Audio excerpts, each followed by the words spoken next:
Rick Barnes and Texas made the trip to Chapel Hill here tonight, and the Longhorns found a way to outlast the Tar Heels. You see that logo over my left shoulder? It's not one you want to see if you're a Carolina fan. The Tar Heels were ranked 14th coming into tonight's game, but much like the team we've grown accustomed to, they lose some of those games they probably should win. The field here in Washington is soaking wet, but the sky at least kind of clear. That means we will have football tonight and a great game of the week. Undefeated Farmville Central. They haven't been tested yet, but they'll certainly have their hands full tonight against 4-2 Washington.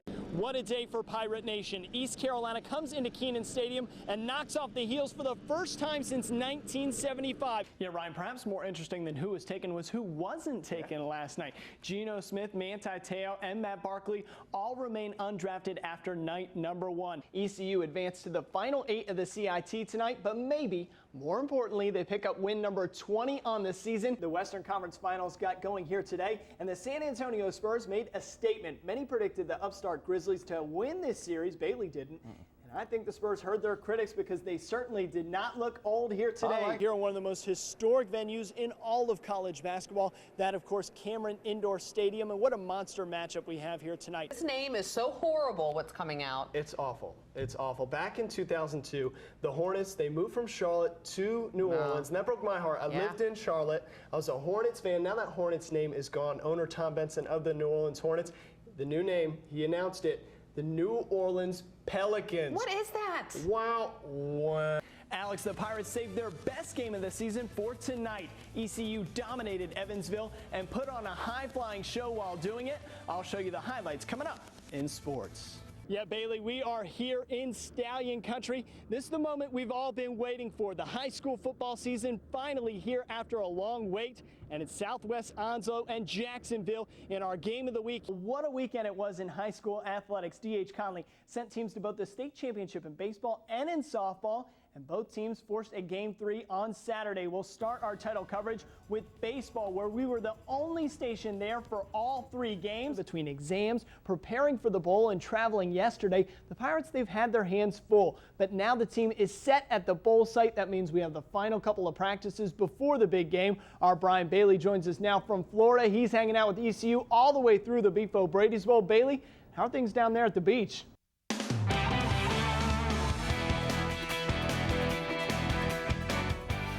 The Pirates arrive in St. Petersburg with one single focus: win the Beef O'Brady's Bowl. It seems like we've been previewing this bowl game for weeks. Things finally got real here tonight. ECU had their first practice in St. Petersburg, Florida, as they prepare for their opponent from the MAC. That, of course, is Ohio. The Pirate coaching staff turned their focus from recruiting to the Bobcats last Saturday, and they haven't looked back since. Wednesday, their last day in Greenville, and today was a travel day for Coach Ruff and the boys. After going through the airport and checking into the hotel, they finally got to hit the gridiron here tonight. It's an important practice for East Carolina, being just 4 days away from that bowl game, and Coach says he likes what he sees.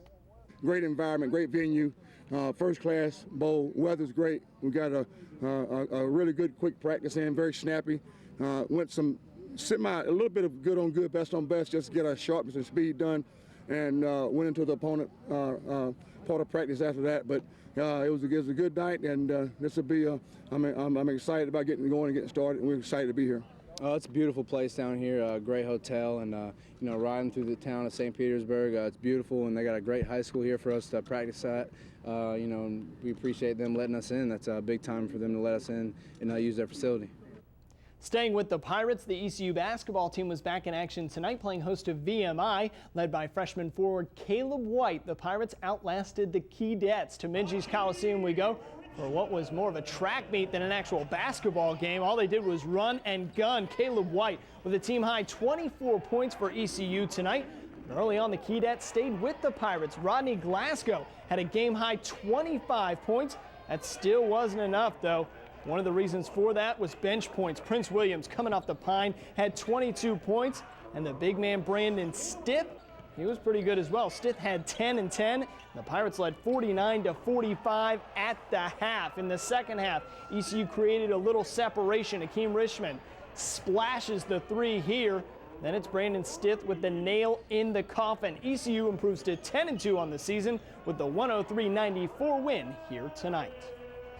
an offensive show out there. It wasn't a defensive battle by any stretch of the imagination. But I was proud of the way that we at least understand the offensive game plan, and we moved it from side to side, and got some opportunities to drive the ball, and we got to the free throw line a lot, and we shot a high percentage, almost 80% from the foul line, which was really key for us tonight.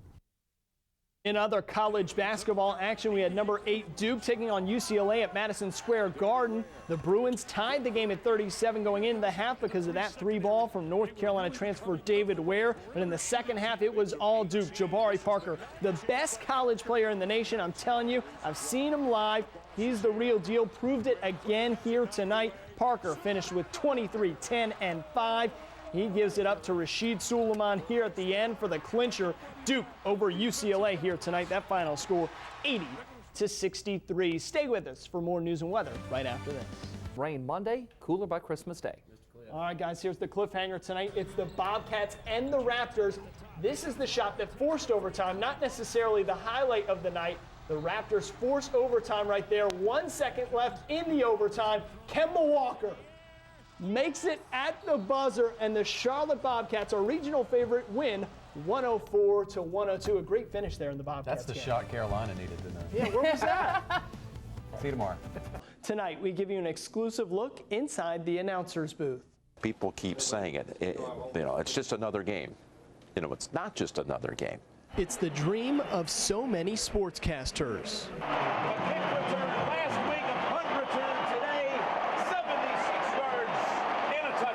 To call football on Sundays. But this year, Phil Simms and Jim Nantz of CBS Sports get to do more than that. They get to tell the story of the biggest game of all, the Super Bowl. Every 3 years we get this chance to go through this breathtaking stretch. I do it with great appreciation and gratitude that CBS entrusts me to go do this. The Nantz-Simms duo is progressing towards that all-important February broadcast. Simms, who won a Super Bowl as a quarterback with the New York Giants, says the feeling is a little bit different up in the booth as opposed to down on the field. Now, I do like doing the games. I love the action and being part of it. But the sensation when it's over, it's never as good, and of course it's never as bad as being a player, but still exciting to be part of it. But playing it's like another life for me right now, but it was a great time. This past weekend, the CBS A crew, as it's called, was in Charlotte doing the Broncos-Panthers game. Preparations for all teams involved, including CBS, start early in the week. Numbers again, but did not have his first touchdown until last week.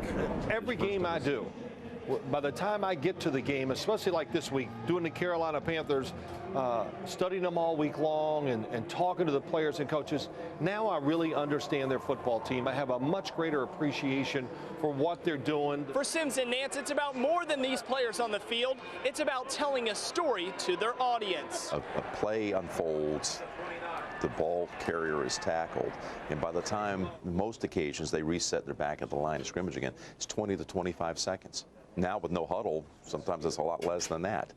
And in that in-between time, it's an analyst window. What happened or what's about to happen. That's what you got to look out for, number 92. Or looking back at a replay, and again, with their expertise, Phil's expertise, telling us why this worked or didn't work. There aren't long opportunities to tell a story, but you get to the end of a game, you really want to be able to put in perspective what this means. From telling the story of Panthers-Broncos to the Super Bowl in just a few months, there's nothing quite like being behind the microphone for a big game. I've had a lot of experiences of being at Super Bowls and Final Fours and the Olympics and the Masters, and there is I don't know, when you're in the middle of it, it's a wonderful zone to be in. I can't quite quantify it or qualify it, but it's a thrill. Coming up tonight at 11, we'll go into the trucks at CBS Sports and see how a game's broadcasted from the perspective of the producer and director. Jeff and Amanda.